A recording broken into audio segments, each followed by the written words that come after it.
After we read C.S. Lewis's Mere Christianity, we decided to go around campus and ask members of our community to give their initial take on what Christianity means to them in a few words.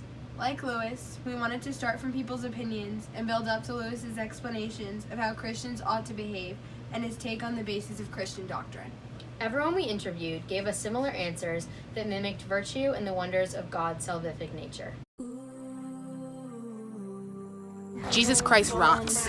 Loving God and following God. It is a personal relationship with someone who never gives up on you. Christianity is love. It's my life. Loving and obeying God. Christianity means living by the golden rule. To me, Christianity means that there is hope, that there is salvation, and that there is an afterlife. Christianity is us.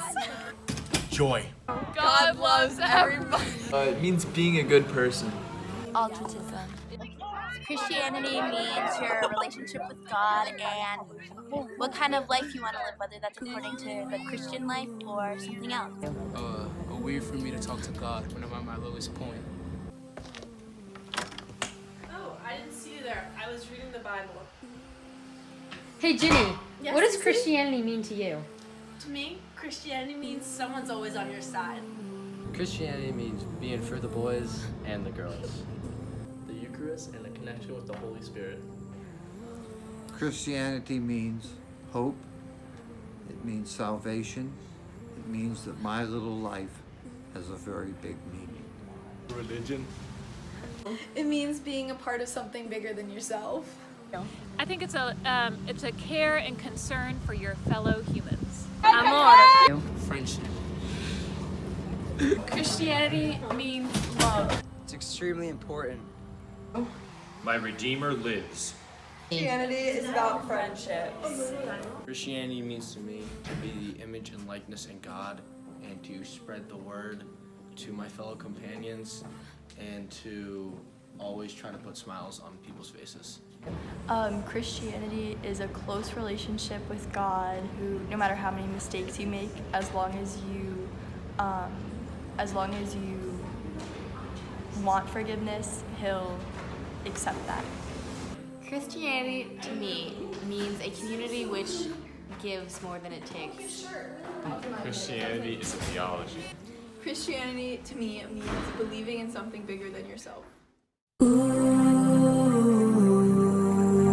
Take on Christianity offered some insight into what Lewis says. However, his verbatim was different. In the 3 parts of morality, Lewis expresses how moral rules run the human machine. Moral rules prevent breakdowns in our system and help us to succeed, not interfere with our natural inclinations. Moral perfection is an ideal in the sense that it is unattainable.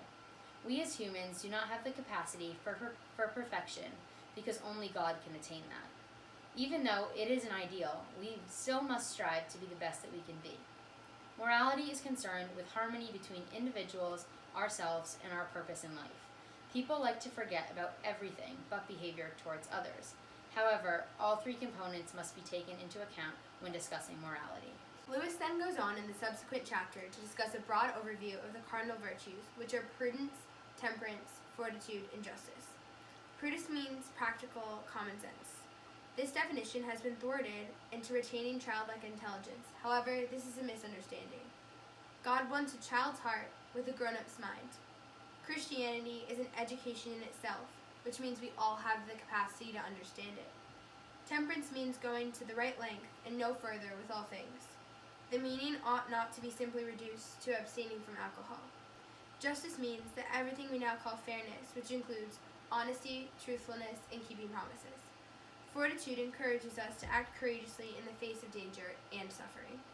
According to Lewis, all cardinal virtues must be carried out for not just the purpose of the act, but carrying out the virtues itself.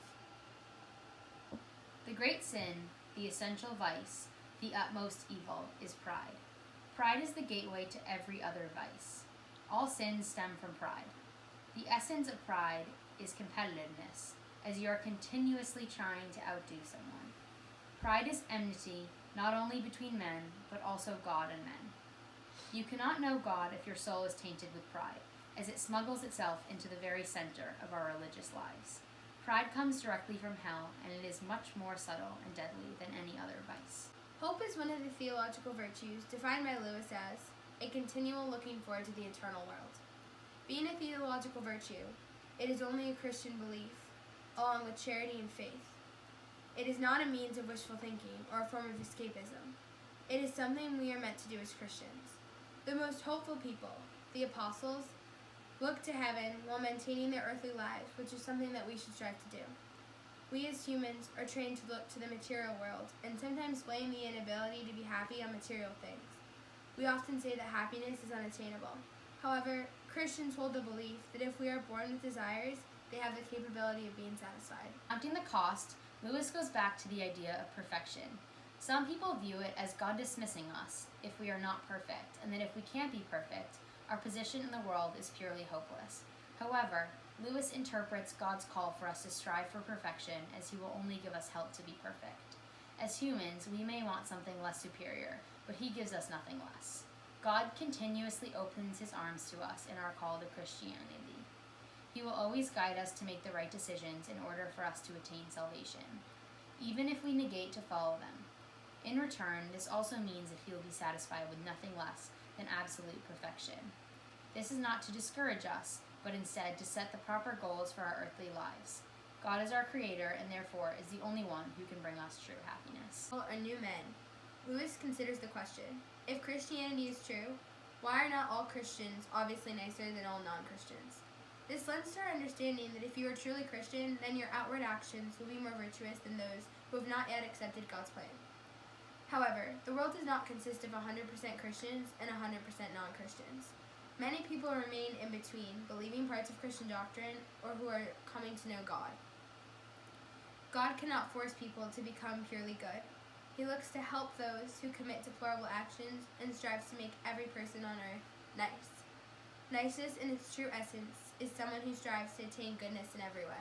To us, Christianity isn't merely a religion. It's something that has shaped our entire lives.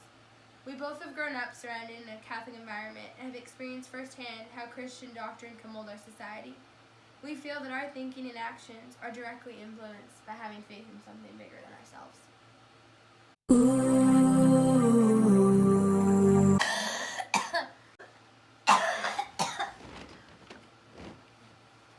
Are you good?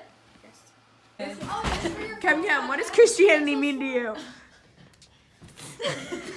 I'm not gonna respond. I'm not gonna be in it. Okay, Mac, what does Christianity mean to you? Christianity to you. I have no clue. What's Christianity? Probably like loving God more than anything. No, All right. no. What should I say, Christian?